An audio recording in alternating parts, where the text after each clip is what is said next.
آمنت بالله سبحانك لا علم لنا إلا ما إنك أنت العليم الحكيم وسبحانك لا فهم لنا إلا ما فهمتنا إنك أنت الجواد الكريم ربي زدني علما قال رب اشرح لي صدري ويسر لي أمري واحلل عقدة من لساني يفقه قولي ربي يسر ولا تعسر وتمم علينا بالخير وبك نستعين يا مستعان وبك نستعين يا فتاح وبك نستعين يا حنان وبك نستعين يا منان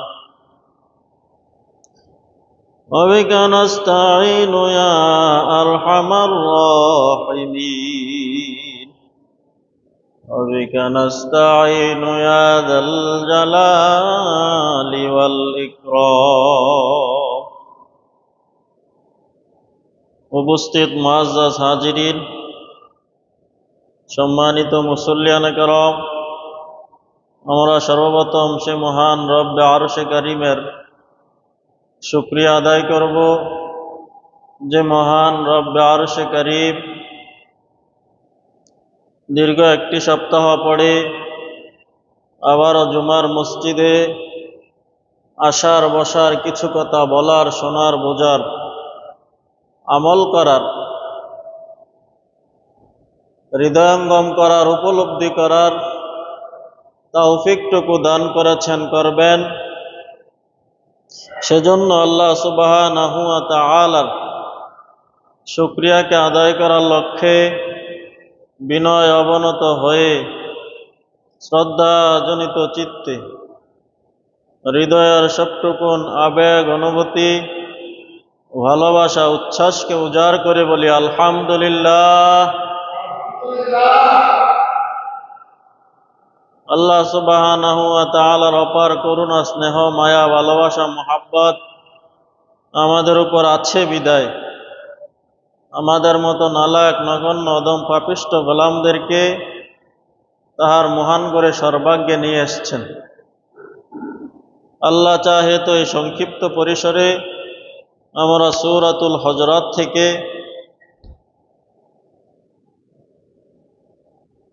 প্রতিটা সংবাদ যাচাই বাছাই করে, পরক্ষরে তারপরে ফায়সালা দেওয়া, ফায়সালা নেওয়া, পদক্ষেপ নেওয়া, অর্থাৎ জবানের উপর নির্ভরশীল প্রত্যেকটা আমল, ঈমান সুষ্ঠু থাকা, আমল সুষ্ঠু হওয়া, আমল ঠিক থাকা, ঈমান ঠিক থাকা জবানের কথার উপর নির্ভরশীল। সুতরাং সেই কথার কারণেই আপনার ঈমান ধ্বংস হয়ে যেতে পারে, সেই কথার কারণেই আপনার আমলগুলো ধ্বংস হয়ে যেতে পারে। এজন্য প্রত্যেকটা কথা বলার আগে চিন্তা ভাবনা করে এবং কোনো সংবাদ আসলে সেই সংবাদটাকে যাচাই বাছাই করে তারপরে সেই সংবাদের উপর ভিত্তি করে ফায়সালা দেওয়া, ফায়সালা নেওয়া, পদক্ষেপ দেওয়া, পদক্ষেপ নেওয়া। সুতরাং যাচাই বাছাই না করেই যদি আমরা কোনো বিষয়ের উপর ফায়সালা করে দেই, তাহলে পরবর্তীতে সেই ব্যক্তি, সেই গোত্র, সেই কওম ক্ষতিগ্রস্ত হবে। এতে করে আমরা নিজেরাও আল্লাহ তাআলার দরবারে পাকড়াওগ্রস্ত হব। সেজন্য মুসলমান ভাইয়েরা আমার,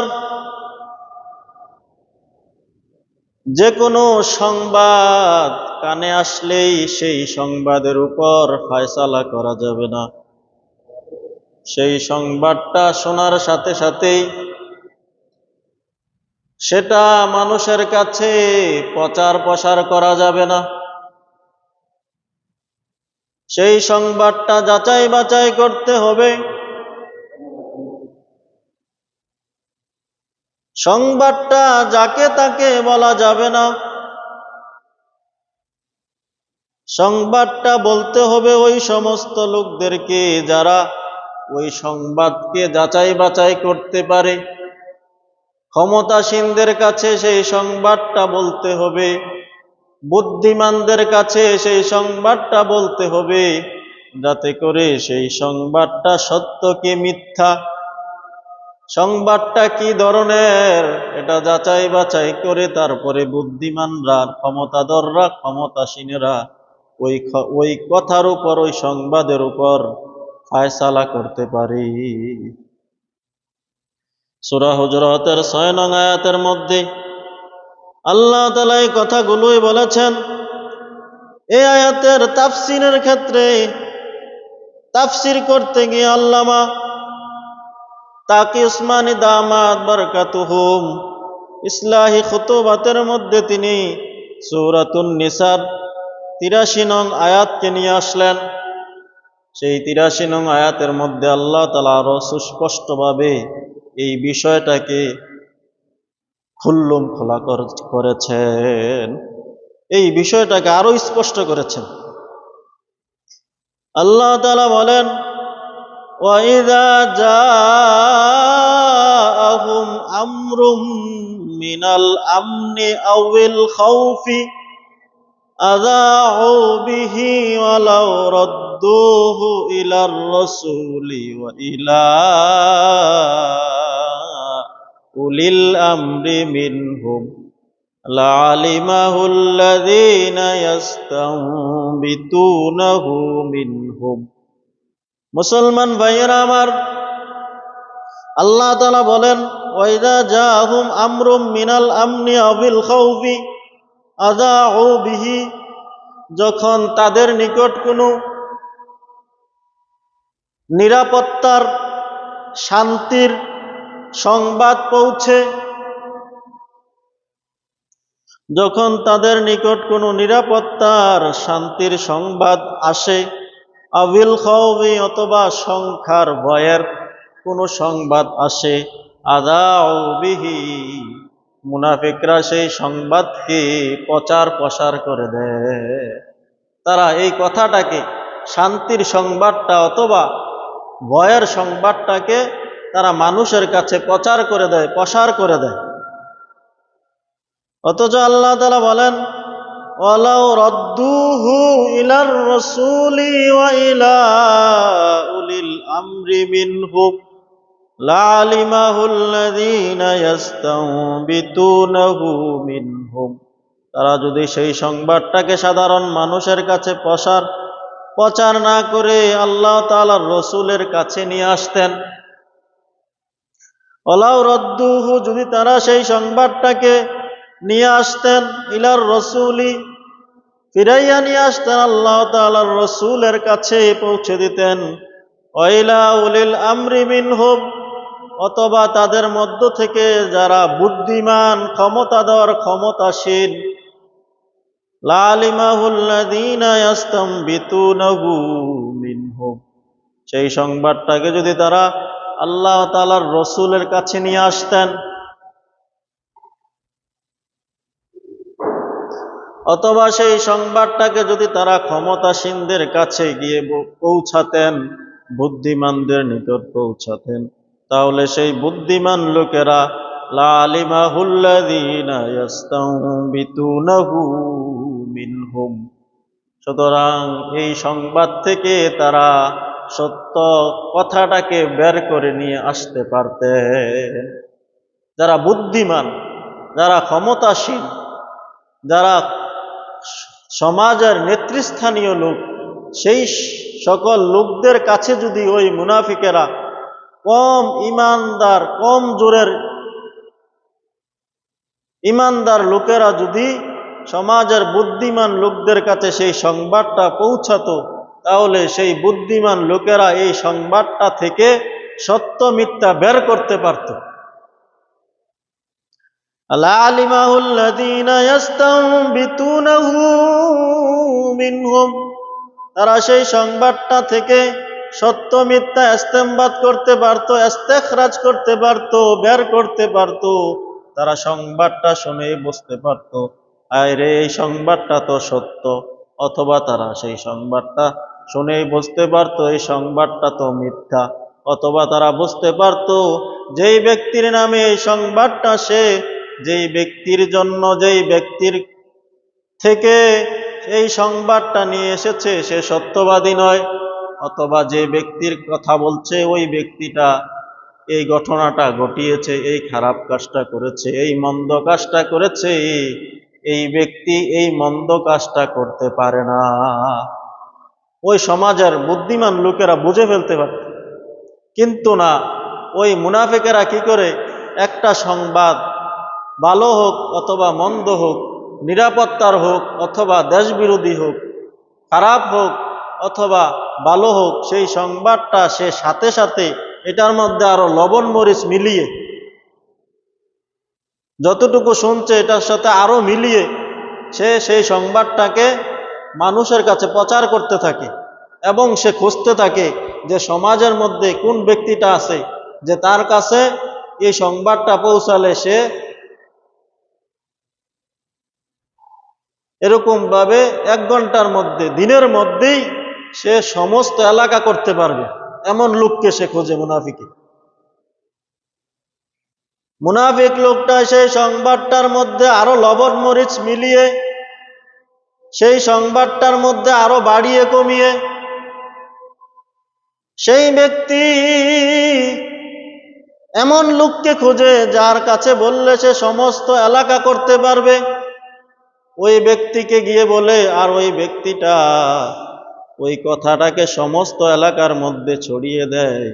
এর দ্বারা ওই মানুষটা ক্ষতিগ্রস্ত হয়, সমাজের মধ্যে ফিতনা ফাসাদ তৈরি হয়, বিশৃঙ্খলা সৃষ্টি হয়, দেশের মধ্যে বিশৃঙ্খলা সৃষ্টি হয়। এই সংবাদটা যদি গোয়েন্দা সংস্থার লোকেরা বিভিন্ন দেশে ছড়িয়ে দেয়, সেই সংবাদের মাধ্যমে একটা দেশ আরেকটা দেশের মধ্যে বিশৃঙ্খলা তৈরি হয়, ঝগড়া তৈরি হয়ে যায়।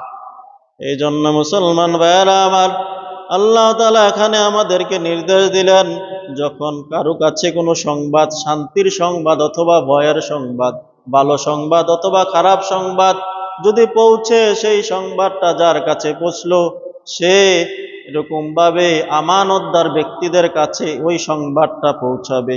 আল্লাহ তাআলার নবীর জামানায় আল্লাহ তাআলার নবীর কাছে পৌঁছানোর কথা ছিল, সাহাবীদের কাছে পৌঁছানোর কথা ছিল। এখন যেহেতু আল্লাহ তাআলার নবী নাই, তাহলে সেই সংবাদটা ওলামাদের কাছে পৌঁছাবে, সেই সংবাদটা সমাজের নেতৃস্থানীয় লোকের কাছে পৌঁছাবে, সেই সংবাদটা ক্ষমতাধর লোকদের কাছে পৌঁছাবে, যাতে করে ওই সংবাদটা থেকে তারা সত্য মিথ্যা উদ্ঘাটন করতে পারে।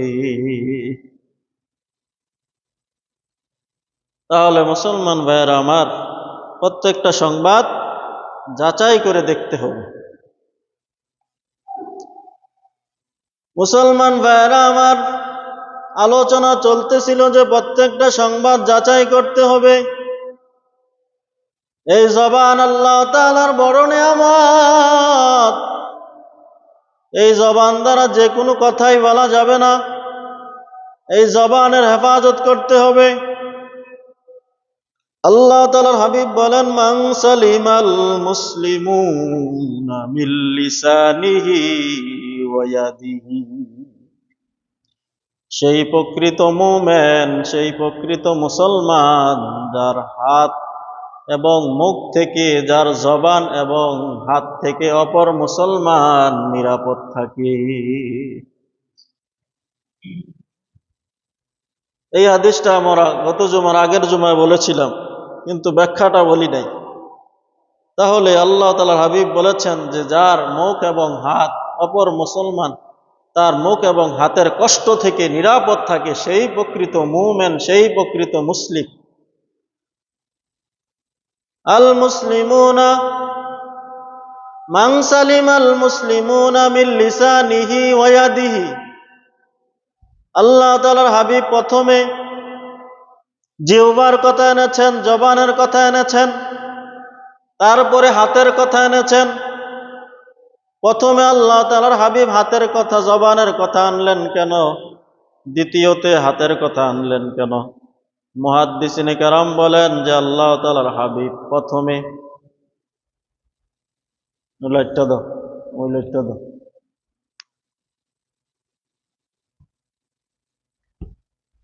আল্লাহ তাআলার হাবিব প্রথমে জবানের কথা আনলেন, দ্বিতীয়তে হাতের কথা আনলেন কেন? প্রথমে হাতের কথা এনেছেন, তারপরে প্রথমে জবানের কথা এনেছেন, তারপরে হাতের কথা এনেছেন এই জন্য যে জবান দ্বারা সহজেই মানুষকে কষ্ট দেওয়া যায়, হাত দ্বারা সহজেই মানুষকে কষ্ট দেওয়া যায় না। জবান দ্বারা, হাত দ্বারা কষ্ট দিতে হলে ব্যক্তির কাছে যেতে হয়। হাত জবান দ্বারা কষ্ট দিতে হলে ব্যক্তির কাছে যেতে হয় না, দূর দূরান্ত থেকেও কষ্ট দেওয়া যায় গীবতের মাধ্যমে, হিংসার মাধ্যমে।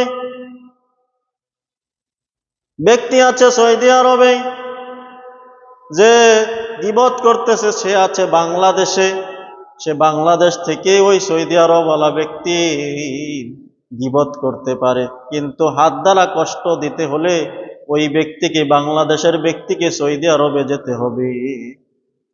তাহলে জবান দ্বারা কষ্ট দিতে হলে দূর থেকে দেওয়া যায়, হাত দ্বারা দূর থেকে দেওয়া যায় না। এই জন্য আল্লাহ তাআলার হাবিব জবানের কথা আগে এনেছেন, হাতের কথা পরে এনেছেন। 1 নম্বর ব্যাখ্যা। 2 নম্বরে আল্লাহ তাআলার হাবিব জবানের কথা আগে এনেছেন এই জন্য যে জবান দ্বারা দুর্বল ব্যক্তি ও শক্তিধর, মহাশক্তিধর ব্যক্তিকে কষ্ট দিতে পারে, কিন্তু হাত দ্বারা দুর্বল ব্যক্তি, মহা ক্ষমতাধর ব্যক্তিকে কষ্ট দিতে পারে না। হাত দ্বারা কোনো দুর্বল ব্যক্তি কি সরকারকে কষ্ট দিতে পারবে? পারবে না, কিন্তু জবান দ্বারা দিতে পারবে। জবান দ্বারা মহা ক্ষমতাধর ব্যক্তিকেও কষ্ট দেওয়া যায়, আঘাত দেওয়া যায়, কিন্তু হাত দ্বারা ক্ষমতাধর ব্যক্তিকে কষ্ট দেওয়া যায় না। হাত দ্বারা যদি কষ্ট দিতে হয়, তাহলে আপনি যদি একটু শক্তিশালী হন, যে দুর্বল, যাকে আপনি আঘাত করতেছেন সে যদি একটু দুর্বল হয়, তাহলে আপনি হাত দ্বারা আঘাত করতে গেলে আপনি যদি তাকে 3টা ঘুষি দেন, ওই দুর্বল ব্যক্তি কমপক্ষে আপনাকে 1টা ঘুষি হলেও দিতে পারবে। কিন্তু জবান দ্বারা দিতে হলে বড় ক্ষমতাধর শক্তিশালী ব্যক্তিকেও আঘাত করা যায়, হাত দ্বারা আঘাত করা যায় না। 3 নম্বরে হাদিসের ব্যাখ্যা হচ্ছে জবান দ্বারা মৃত ব্যক্তিকেও কষ্ট দেওয়া যায়, হাত দ্বারা জীবিত ব্যক্তিকে কষ্ট দেওয়া যায়, মৃত ব্যক্তিকে কষ্ট দেওয়া যায় না। কিন্তু জবান দ্বারা জীবিত ব্যক্তিকেও কষ্ট দেওয়া যায়, মৃত ব্যক্তিকেও গীবতের মাধ্যমে কষ্ট দেওয়া যায়। 3 নম্বর ব্যাখ্যা। 4 নম্বরের ব্যাখ্যা হচ্ছে জবান দ্বারা আঘাত দেওয়া হয় অন্তরে, হাত দ্বারা আঘাত দেওয়া হয় শরীরের মধ্যে। আপনি হাত দ্বারা অন্তরে আঘাত দিতে পারেন না, জবান দ্বারা যেই আঘাতটা দেওয়া হয় সেটা অন্তরের মধ্যে গিয়ে লাগে। তাহলে জবান দ্বারা আঘাত দেওয়া হয় অন্তরে, আর হাত দ্বারা আঘাত দেওয়া হয় শরীরে। তাহলে জবানের আঘাতটা হাতের আঘাত থেকেও তীব্র, বেশি ক্ষতিকর। যে কবিতাটা আমরা সামনে গত জুমার আগের জুমায় বলেছিলাম যে জারাতু সিনানু লাহাতিয়াম ওয়ালা ইয়ালতামু মা জারাহাল লিসান। হাতের আঘাতের ঔষধ আছে। আপনি যদি হাত দ্বারা, তলোয়ার দ্বারা আঘাত করেন, সেই তলোয়ারের আঘাতের ক্ষতের প্রতিষেধক আছে, ঔষধ আছে। কিন্তু জবান দ্বারা যে অন্তরকে ক্ষত করলেন, সেই ক্ষত অন্তরকে সারানোর কোনো ঔষধ নাই।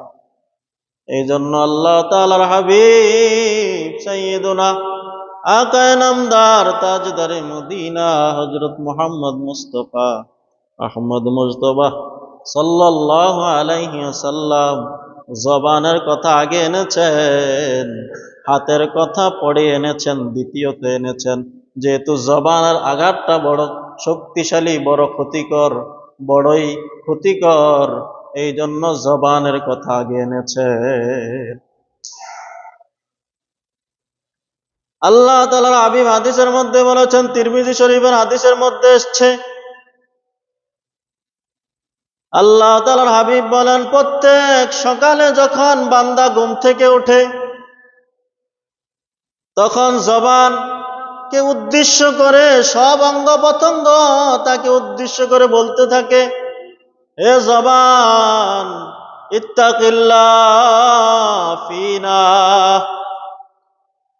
আমাদের ব্যাপারে তুমি আল্লাহকে ভয় করো। ফাইন ইস্তাকামতা ইস্তাকামনা, যদি তুমি ঠিক থাকো, যদি তুমি সঠিক থাকো, তাহলে আমরাও ঠিক থাকবো। যদি তুমি সঠিক পথে থাকো, তাহলে আমরাও সঠিক পথে থাকবো।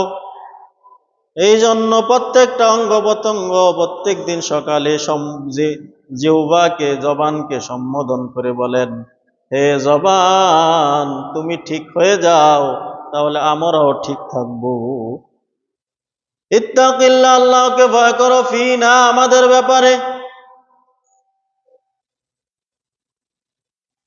আর যদি তুমি ওয়াজাজতা, আর যদি তুমি বক্র হও, তাহলে আমরাও বক্র হব।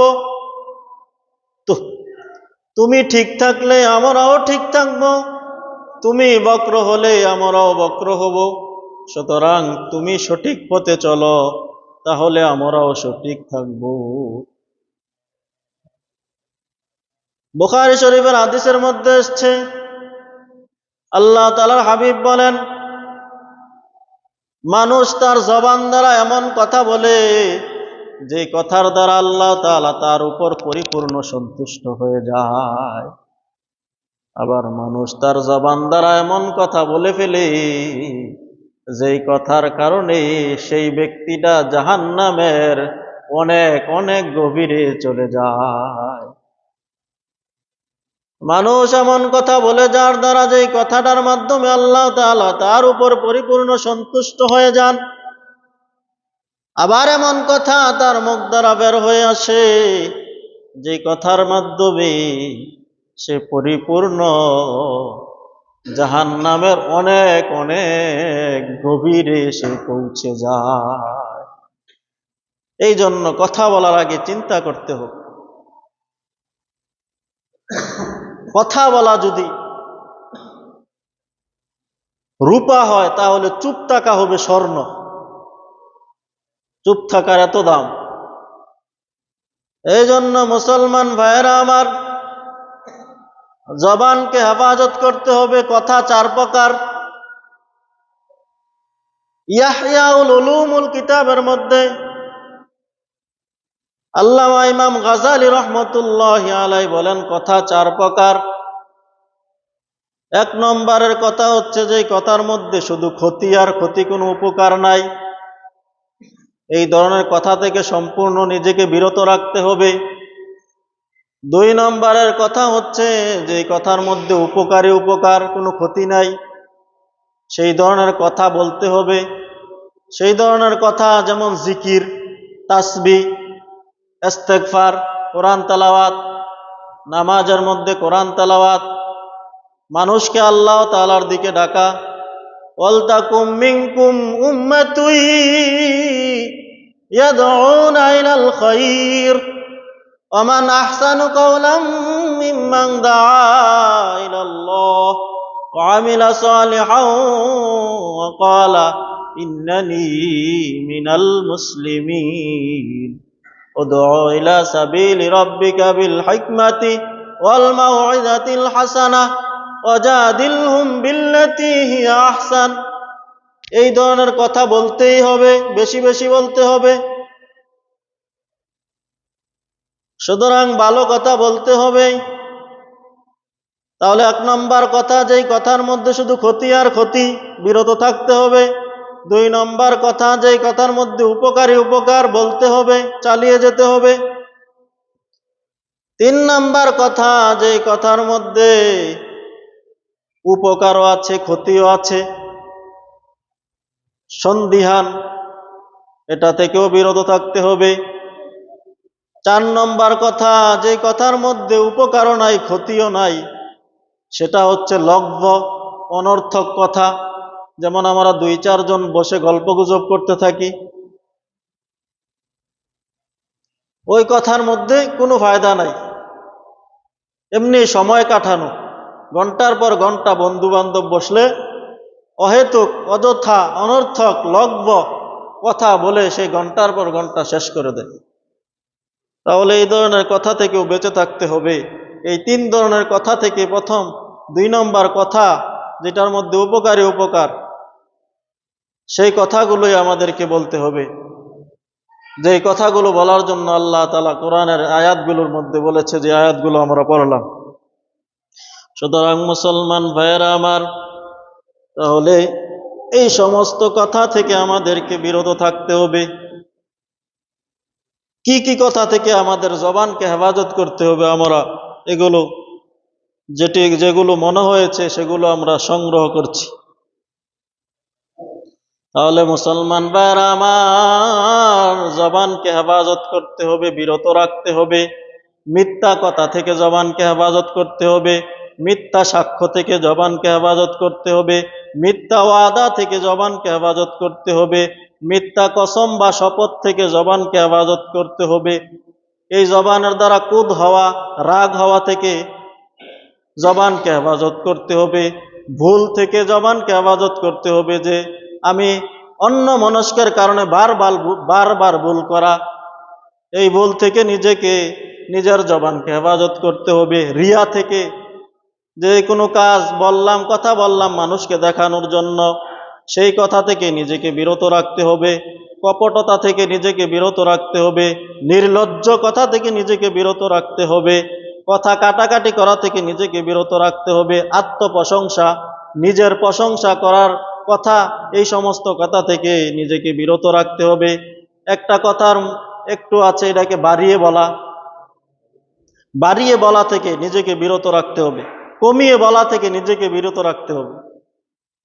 যে কথাটা ছিল এতটুকু, আপনি আরো কমিয়ে বললেন, কথাটা ছিল এতটুকু, আরো বাড়িয়ে বললেন। সুতরাং বাড়িয়ে বলা থেকেও বিরত রাখতে হবে, কমিয়ে বলা থেকে বিরত রাখতে হবে। গোপন বিষয় ফাঁস করা থেকেও নিজেকে বিরত রাখতে হবে। অনর্থক লগ্ব অহেতুক কথা থেকে এই জিহ্বাকে বিরত রাখতে হবে। তুহমত দেওয়া থেকে, গীবত, পরনিন্দা থেকে, যেগুলো এই সূরা হুজরাতের 2য় রুকুর মধ্যে আসবে, তুহমত দেওয়া থেকে নিজেকে বিরত রাখতে হবে। কিবির, অহংকার, ঔদ্ধত্যপূর্ণ আচরণ মূলক কথা থেকে নিজের জবানকে বিরত রাখতে হবে। ঠাট্টা বিদ্রুপ করা থেকে নিজের জবানকে বিরত রাখতে হবে। শিরকি কথা থেকে নিজেকে বিরত রাখতে হবে।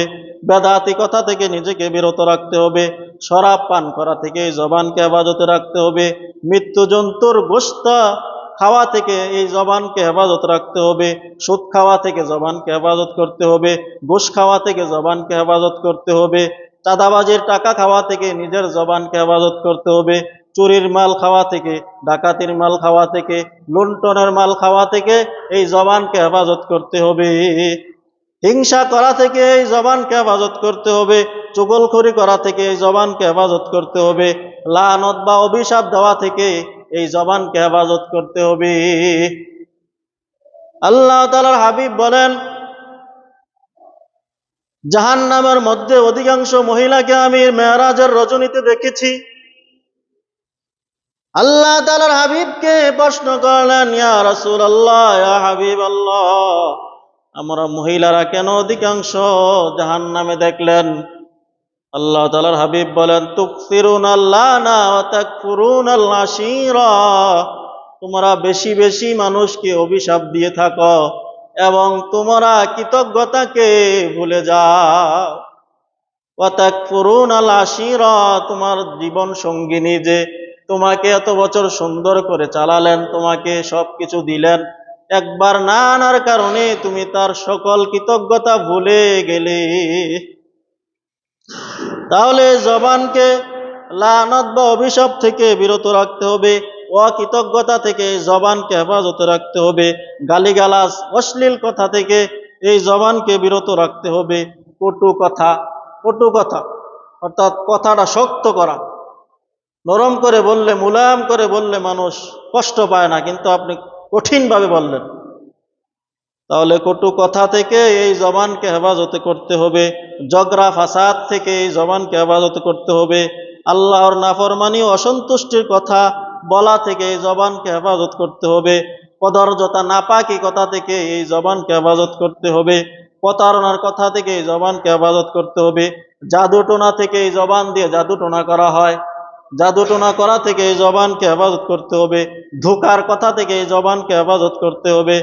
কাফের বলা থেকে, যাকে মন্দ তাকে কাফের বলে ফেলা, যাচাই বাছাই না করেই। কাফের বলা থেকে এই জবানকে হেফাজত করতে হবে। ফাসেক বলা থেকে এই জবানকে হেফাজত করতে হবে। আল্লাহ তাআলা হাবিব বলেন, সিবাবুল মুসলিমি ফুসুকুন ওয়া কিতালুহু কুফরুন, মানুষকে গালি দেওয়া ফুসুক, পাপাচারীর কাজ, মুনাফিকের কাজ, আর মানুষকে হত্যা করা কুফরের কাজ। হাসি ঠাট্টা থেকে এই জবানকে হেফাজত করতে হবে। অতিরিক্ত হাসা যাবে না, ঠাট্টা করা যাবে না। তবে যেগুলো জায়েজ ঠাট্টা সীমার মধ্যে করা যাবে, যেমন আল্লাহ তাআলা হাবিব সাহাবীদের মাঝে অনেক সময় ঠাট্টা করতেন, যেগুলো সত্য, ঠাট্টাটা কি সত্য। আল্লাহ তাআলার হাবিবের দরবারে একজন বৃদ্ধা মহিলা আসলেন। তখন আল্লাহ তাআলার হাবিব ওই বৃদ্ধা মহিলাকে ঠাট্টা করে বললেন, বৃদ্ধারা কখনো জান্নাতে যাবে না। এই কথা শুনে তো বৃদ্ধা রোদন করতে লাগলেন, কান্না করতে লাগলেন। তখন আল্লাহ তাআলার হাবিব ওই মহিলাকে বললেন যে, আল্লাহ তাআলা যখন জান্নাতে দিবেন তখন কোনো মানুষকেই বৃদ্ধা অবস্থায় দিবেন না, বরং 33 বছরের যুবক এবং যুবতী করে আল্লাহ তাআলা জান্নাতে দিবেন। সাথে সাথে ওই মহিলাটা আবার হাসতে লাগলেন।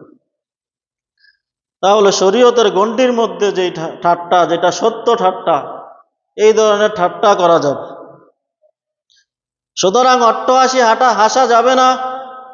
আল্লাহ তাআলার হাবিব তাবাসসুম হাসি হাসতেন, অর্থাৎ যে হাসিটা ছিল তাবাসসুম, এরকম ভাবে হাসতেন, দাঁত দেখা যাইতো না, কিন্তু মুখের মধ্যে বোঝা যাইতো যে হাসতেছেন, এটাকে বলা হয় তাবাসসুম হাসি।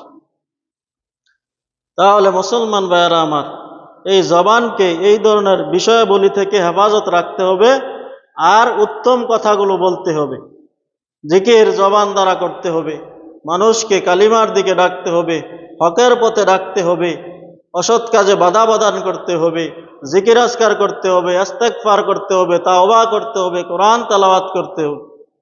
এই ভালো বিষয়গুলো এই জবান দ্বারা আদায় করতে হবে।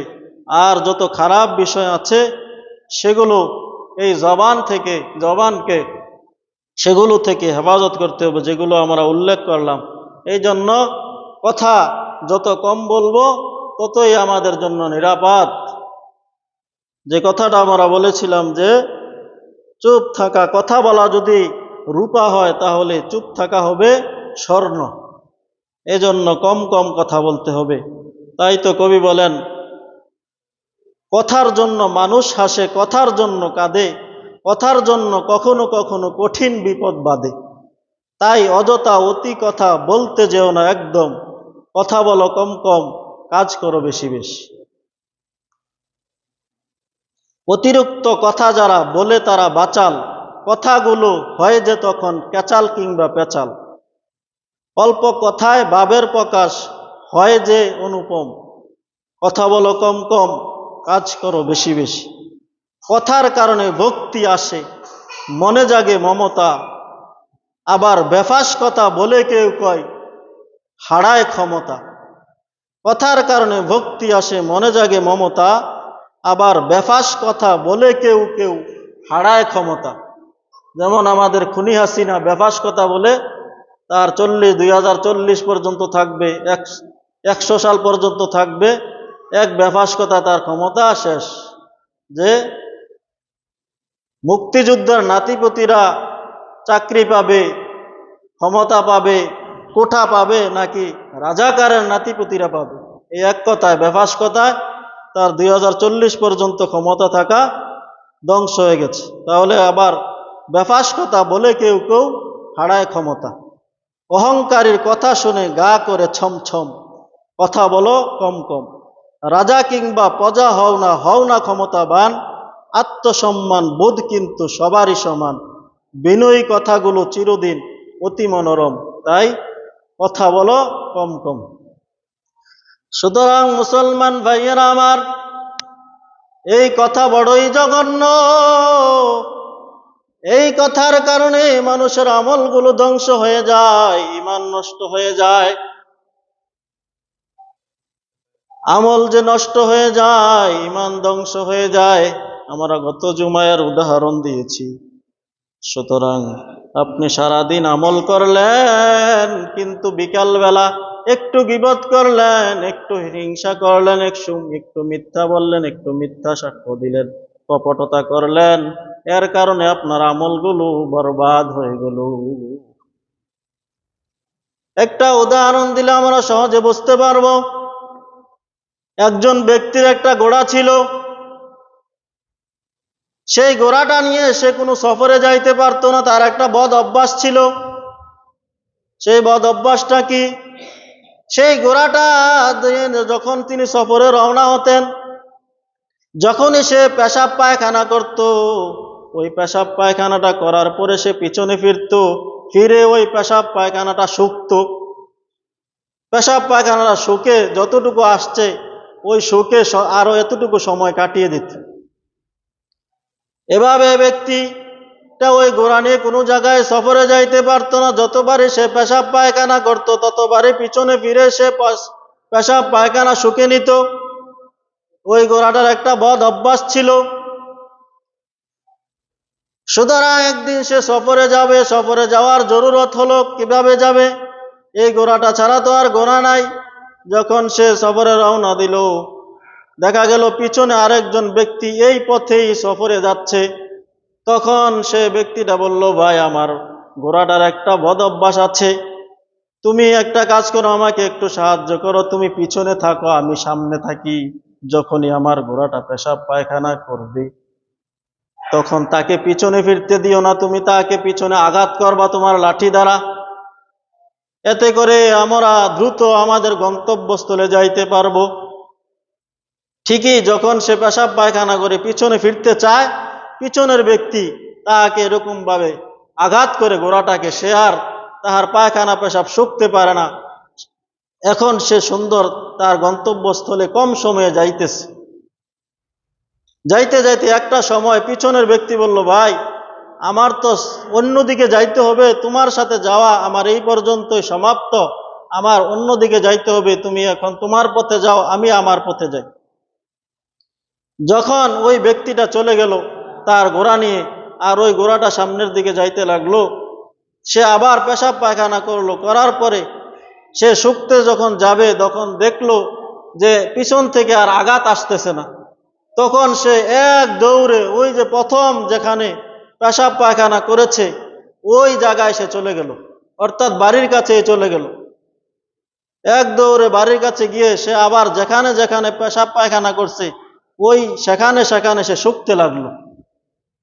তখন সেই মালিক বলতেছে, হায়, কি হলো? সারাদিন লাগায় আমি যেইটুকু সফর করলাম, সে আমাকে আবার বাড়িতে নিয়ে আসলো। ঠিক তদ্রূপ ভাবে যারা সারাদিন আমল করে ভরপুর, কিন্তু বিকালে একটু গীবত করলো, বিকালে একটু হিংসা করলো, একটু মিথ্যা কথা বললো, মিথ্যা সাক্ষ্য দিল, কপটতা করলো, হিংসা করলো, নিন্দা করলো, সারাদিনের আমল ওই ব্যক্তির গোড়ার মতো, সে যে সফরে গেছিল আবার বাড়িতে চলে আসলো, ঠিক তদ্রূপভাবে যে ব্যক্তি সারাদিন আমল করলো কিন্তু বিকালে একটু হিংসা, নিন্দা, গীবত করে তার সারাদিনের আমলকে জলাঞ্জলি দিয়ে দিল, বরবাদ করে দিল। এই জন্য মুসলমান ভাইয়েরা আমার, কথায় তিতা কথায় মিঠা, এই জবানকে হেফাজত করতে হলে কোরআন সুন্নাহর ভয় অন্তরের মধ্যে আনতে হবে। ইত্তাকিল্লাহ, আল্লাহ তাআলাকে ভয় করতে হবে, যেমনটি ভয় করেছিলেন পূর্বপুরুষেরা। ভালো কথা বলতে হবে, মন্দ কথা থেকে নিজেকে বিরত রাখতে হবে। যেমনটি হাদিসের মধ্যে আমরা বলেছিলাম গত জুমায়, তুমি উত্তম কথা বলো, কল্যাণের কথা বলো। কল্যাণের কথা যদি তোমার জবান দিয়ে না আসে তাহলে তুমি লিয়াসমুত, চুপ থাকো। তাহলে কল্যাণের কথাগুলো বলতে হবে। আব্দুল্লাহ ইবনে মুবারক রহমতুল্লাহ আলাইহি, ইমাম আবু হানিফা,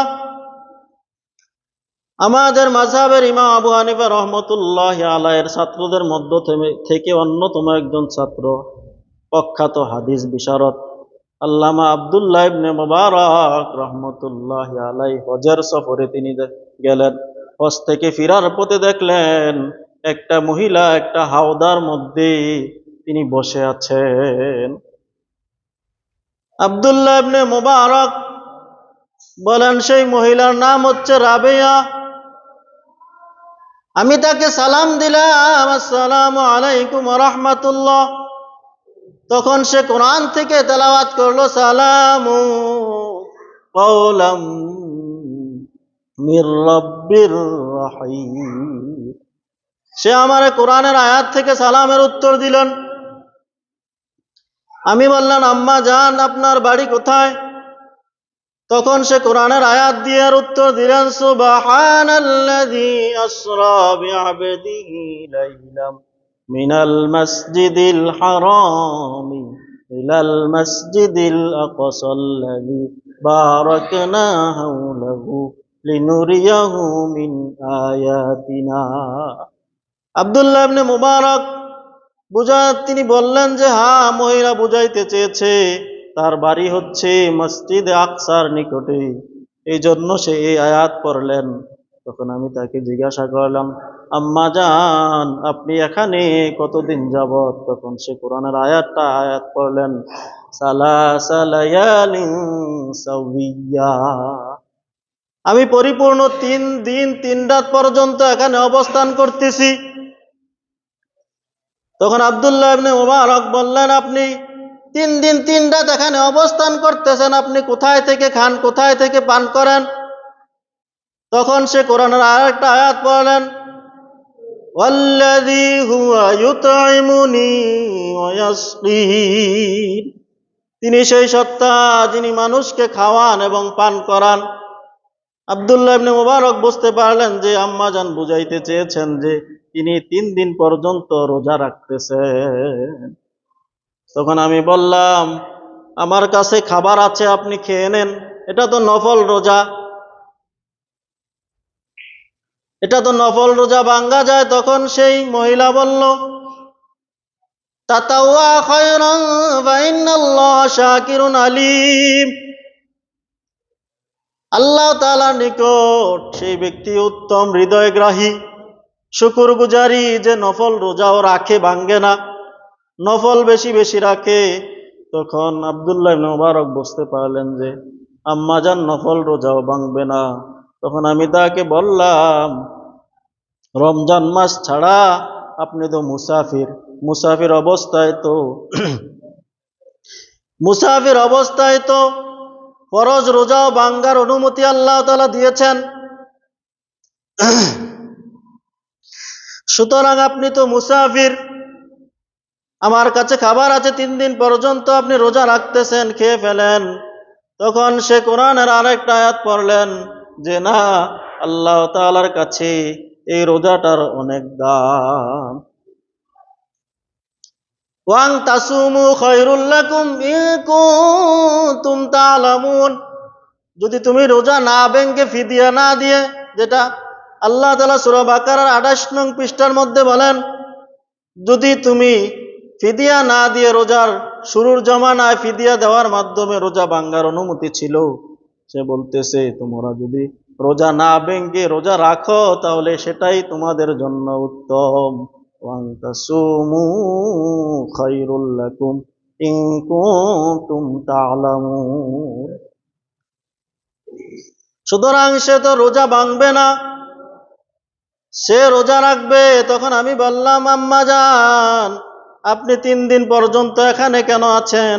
তখন সে কোরআনের আর একটা আয়াত পড়লেন, মাই ইউহদিহিল্লাহু ফালা মুদিল্লা লাহু মাই ইউদলিলহু ফালা হাদিয়া লাহু। আল্লাহ তাআলা যাকে পথ হারা করেন কেউ তাকে পথ দেখাতে পারে না। আব্দুল্লাহ ইবনে মুবারক বললেন, আমি বুঝতে পারলাম মহিলাটা পথ হারিয়ে ফেলেছে, এই জন্য সে এখানে বসে আছে। তখন আমি বললাম, আম্মা জান আসুন, আপনাকে আমি আপনার কাফেলার নিকট পর্যন্ত পৌঁছাইয়া দিব। আপনার কাফেলা যেহেতু আপনার বাড়ি মসজিদে মুকাদ্দাস বাইতুল মুকাদ্দাসের দিকে, আপনাকে আমি সেখান দিয়ে নিয়ে যাব। আপনি আসুন, আমার ঘোড়ার মধ্যে সওয়ার হন। যখন ঘোড়ায় সওয়ার হলে তো পা উপরে উঠাইতে হবে। তখন সে ঘোড়ায় সওয়ার হওয়ার আগেই আল্লাহ তাআলা আয়াত পড়লেন সূরা নূর থেকে। সেই আয়াত পড়লেন, কুল্লিল মুমিনিনা ইয়াগুদ্দু মিন আবসারিহিম। হে নবী, আপনি মুমিন পুরুষদেরকে বলে দিন তারা যেন তাদের নজরের হেফাজত করে, তারা যেন তাদের নজরকে নিম্নগামী করে রাখে। অর্থাৎ সে বুঝাইতে চাইলো, আমি যেহেতু ঘোড়াতে উঠব, আমার কাপড় হয়তো উপরে উঠতে পারে, ঘোড়ার নড়াচড়ায় কাপড় এদিক সেদিক যাইতে পারে, তুমি তোমার নজরকে নিচে রাখো। সুতরাং আমি আমার নজরকে নিচে রাখলাম। সে যখন ঘোড়ায় উঠতে লাগলো, তখন ঘোড়া যখন ছোটাছুটি করতে লাগলো, তাকে নিতে চাচ্ছে না, তখন সে আঘাত পেল। আঘাতের কারণে এসে পড়লো, আমা আসাবাতকুম মিন মুসিবাতিন ফাবিমা কাসাবাত আইদিন নাস। তোমার উপর যত মুসিবত আসে সেগুলো তোমার হাতের কামাই। তখন আমি বললাম, আম্মা জান আপনি একটু দাঁড়ান, আমি ঘোড়াটাকে বসাইয়া দেই, তারপরে আপনি ঘোড়ার উপর বসবেন। তখন সেই ঘোড়ার উপর বসলো, ঘোড়া চলতে লাগলো, সে দ্রুত ঘোড়াকে চালাইতে লাগলেন। আম্মা জান বললেন, ওয়াকসিদ ফি মাশইকা ওয়াগদুদ মিন সাউতিকা ইন্না আনকারাল আসওয়াত লা সাউতুল হামির। সে বলল, তুমি তোমার চলাকে মধ্যম গতি করো। ওয়াকসিদ ফি মাশইকা, তুমি যে জমিনের মধ্যে চলতেছো এত দ্রুত চলার দরকার নাই, স্বাভাবিক গতিতে চলো, এবং তোমার কণ্ঠস্বরকে নিম্নগামী করো, কেননা উচ্চ কণ্ঠস্বর হচ্ছে সেটাই যেটা নিকৃষ্ট, গাধার আওয়াজই হচ্ছে নিকৃষ্ট আওয়াজ। সুতরাং তোমার চলাকে মধ্যম গতিতে করো। অতঃপর আমি তাকে জিজ্ঞাসা করলাম, আপনার স্বামী কি আছে? তখন সে কোরআন থেকে বলল, লা তাকফু লাইসা লাকা বিহি ইলম। এমন বিষয় প্রশ্ন করো না যেটা জানার তোমার প্রয়োজন নেই। সুতরাং আমার স্বামী আছে না না আছে এটা তোমার জানার বিষয় না, এই বিষয়ে তুমি প্রশ্ন করিও না। তারপরে আমি তাকে প্রশ্ন করলাম, আপনি কোন বংশের? তখন সে বলল, ইয়া আইয়ুহাল্লাযীনা আমানু লা তাসআলু আন আশিয়া। আল্লাহ তাআলা বলেন, হে মুমিনগণ, তোমরা এমন বিষয়ে প্রশ্ন করিও না যেই প্রশ্নের উত্তর শুনলে তোমার কাছে খারাপ লাগবে। সুতরাং তুমি আমার বংশ সম্পর্কে জিজ্ঞাসার প্রয়োজন নেই। তখন আব্দুল্লাহ ইবনে মুবারক ওই মহিলাকে জিজ্ঞাসা করতেছেন, মা আপনার কি সন্তান সন্ততি আছে নাকি? তখন সে সূরা কাহাফ থেকে বলল, আল মালু ওয়াল বানুনা জিনাতুল হায়াতিদ দুনিয়া। ধন সম্পদ এবং সন্তান সন্ততি এগুলো হচ্ছে দুনিয়ার শোভা। অর্থাৎ আব্দুল্লাহ ইবনে মুবারক বলেন, আমি বুঝতে পারলাম যে হ্যাঁ, তার সন্তান সন্ততি আছে। তখন সে বলতে লাগলো যে তখন সে কোরআন থেকে তার সন্তানগুলোর নাম বলতে লাগলো। ওয়াত্তাখাযাল্লাহু ইব্রাহিমা খলীলা ওয়া কাল্লামাল্লাহু মূসা তাকলীমা ইয়া ইয়াহইয়া খুযিল কিতাবা বিকুওয়া। তখন সে বুঝতে পারলো যে হ্যাঁ, তার 3টা সন্তান। আমরা কাফেলার দিকে এগোতে লাগলাম, আরো বিভিন্ন প্রশ্ন করতে লাগলাম। সে সব প্রশ্নগুলো কোরআন থেকেই বলতে লাগলো, কোরআন থেকে উত্তর দিতে লাগলো। আমি যখন এক পর্যায়ে কবিতা পড়তে লাগলাম, গুনগুন করে কবিতা পড়তে লাগলাম, তখন সে আমাকে ধমক দিয়ে বলল, ফাকরাউ মা তায়াসসারা মিনাল কুরআন। গুনগুন করে কবিতা না পড়ে কোরআন থেকে যেখান থেকে পারো, তোমার যতটুকু সহজ লাগে সেখান থেকে কোরআন তেলাওয়াত করো। সুবহানাল্লাহ। এভাবে তাকে আমি আরো বিভিন্ন প্রশ্ন করলাম।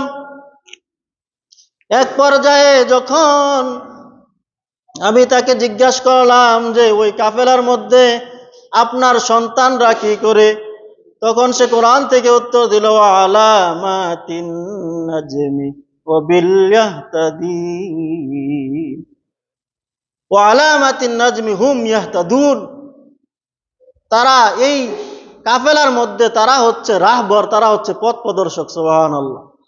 অতঃপর আমি যখন কাফেলার নিকটে চলে আসলাম, তখন আমি জোরে জোরে ডাক দিতে লাগলাম, হে ইব্রাহিম, হে মূসা, হে ইয়াহইয়া। এই ডাকের পরে আমি দেখলাম ওই কাফেলা থেকে 3টা পূর্ণিমার চাঁদের মতো ছেলে আমার নিকট আসলো। সুবহানাল্লাহ। এত সুন্দর ছেলেগুলো। তখন ওই ছেলেগুলোকে তাহার আম্মা এরকম ভাবে কোরআনের আয়াত থেকে সূরা কাহাফ থেকে পড়লেন, ফাবাআতু আহাদাকুম বিওয়ারিকিকুম হাদিহি ইলাল মাদিনা ফানজুরু ফালয়ানজুর আইয়ুহা আযকা তুআমান ফালয়াতিকুম বিরিজকুম মিনহু ওয়ালয়াতালাত্তাফ ওয়ালা ইউশঈরান্না বিকুম আহাদা। এই আয়াত পড়ে তার ছেলেকে বললেন, যাও তোমাদের 3 জনের মধ্য থেকে একজনে বাজারে যাও। বাবা আতু, তোমরা প্রেরণ করো, আহাদুকুম বিওয়ারিকিকুম হাযিলাল মাদিনাতি, 3 জনের মধ্য থেকে একজন টাকা নিয়ে বাজারে যাও। ফালয়ানজুর, এবং প্রত্যক্ষ করো, আইয়ু আজকা তুআমান, দেখে আনবে খাবারের মধ্যে কোনটা তরতাজা পবিত্র খাবারটা তোমরা বাজার থেকে আনো, এই মেহমানকে তোমরা আপ্যায়ন করবে। তখন 3 জনের মধ্য থেকে একজন ওই বাজারে গেলেন, বাজার থেকে গিয়ে ফল ফ্রুট আনলেন, তরতাজা ফল ফ্রুট আনলেন, আর আমাকে বললেন, কুলু ওয়াশরাবু হানিয়াম বিমা আসলাফতুম ফিল আইয়ামিল খালিয়া। তোমার ইচ্ছা মতো তোমার কাছে যেটা সুস্বাদু মনে হয় খাও এবং এখান থেকে পান করো। তখন আব্দুল্লাহ ইবনে মুবারক তিনি বললেন যে, আল্লাহর কসম, আমি তখন পর্যন্ত খাবো না যতক্ষণ পর্যন্ত না আমি আপনার ছেলে থেকে আপনার এই রহস্য উদ্ঘাটন করতে পারবো।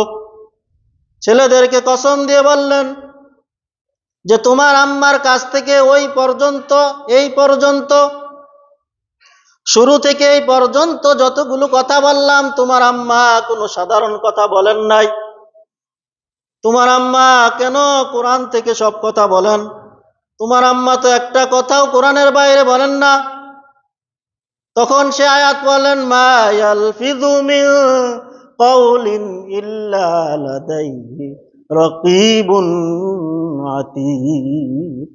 হে মুসলমানেরা, হে আল্লাহর বান্দাগণ, তোমাদের জবান থেকে যেই কথাটাই উচ্চারণ হয় না কেন, সেই কথাটাকে রেকর্ডিং করার জন্য একজন ফেরেশতা তোমার নিকট রক্ষণাবেক্ষণ করতেছে।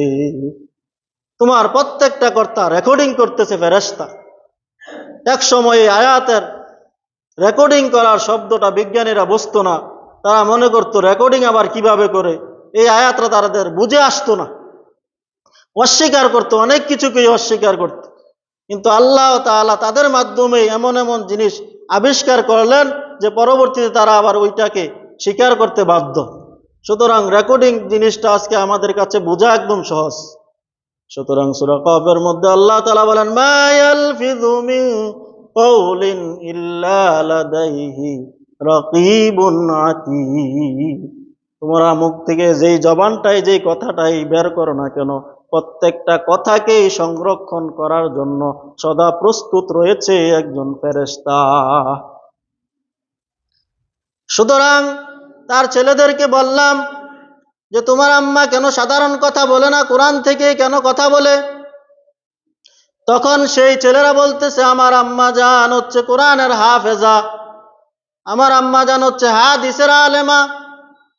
সুতরাং বোঝা গেল হাফেজ হতে হলে, বড় আলেম হতে হলে পর্দাসীন না হতে হয় না, পর্দাহীন হতে হয় না, পর্দার সাথেই বড় আলেম হওয়া যায়। আম্মা জান আয়েশা সিদ্দিকা রাদিয়াল্লাহু তাআলা আনহা নবুয়তের অর্ধেক ইলমের ধারক বাহক ছিলেন, কিন্তু এর কারণে তাকে পর্দাহীন হতে হয় নাই। অথচ আমরা আমাদের মেয়েদেরকে পড়াচ্ছি বিশ্ববিদ্যালয়ে, কলেজ, ভার্সিটিতে, তারা উলঙ্গর মতো বেহায়াপনা বেলাল্লার মতো স্কুলে যাচ্ছে। আর মনে করতেছি যে পর্দার সাথে থাকলে তো বড় আলেম হওয়া যাবে না, বড় শিক্ষিকা হওয়া যাবে না, বড় ডক্টর হওয়া যাবে না।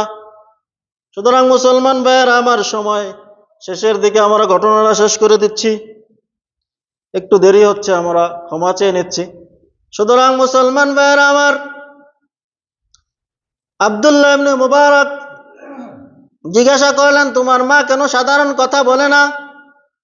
কয়, তোমার মা কতদিন যাবতে মন ভাবে কোরআন থেকে কথা বলে? কয়, তিনি যখন এই আয়াতের মর্ম বুঝতে পারলেন, মা ইয়ালফিযু মিন কাওলিন ইল্লা লাদাইহি রাকীবুন আতীদ, যে প্রত্যেকটা কথাই রেকর্ডিং হচ্ছে, প্রত্যেকটা কথাই ওজন হবে, এই জন্য তিনি যেদিন থেকে আয়াত মুখস্থ করলেন সেই দিন থেকে আজকে 40 বছর পর্যন্ত আমার মা কোরআনের বাইরে একটা কথাও বলে না। সুবহানাল্লাহ। 40 বছর পর্যন্ত আমার মা কোরআন থেকেই কথা বলতেছে। তাহলে মুসলমান ভাইয়েরা আমার, আমরা গত জুমায় আপনাদের কাছে বলেছিলাম ফিলিস্তিন ভাইদের জন্য টাকার জন্য, আজকে কে কে এনেছেন সেই টাকাটা ইনশাল্লাহ দিয়ে যাবেন। আমরা কয়েকদিনের মধ্যে জমা দিয়ে দিব, টাকা পাঠানো হবে। অন্যান্য মসজিদে অনেক বেশি টাকা উঠেছে, আমাদের মসজিদে মাত্র 2140 টাকা উঠছে। আমরা নিজের থেকে ইনশাল্লাহ জুমার পরে এখানে ইনশাল্লাহ দিয়ে যাব। মুসলমান ভাইয়েরা আমার, আজকের জুমায় কে আছেন? আল্লাহর ঘরে প্রত্যেক জুমায় দান করেন, আজকের জুমায় একবারে কম সময়ে কে আছেন? আলহামদুলিল্লাহ, মাশাআল্লাহ, পুষ্প ভাই, আল্লাহ তোমার ঘরে 500 টাকা দান করলেন। আল্লাহ তুমি তার দানকে কবুল আর মঞ্জুর করো।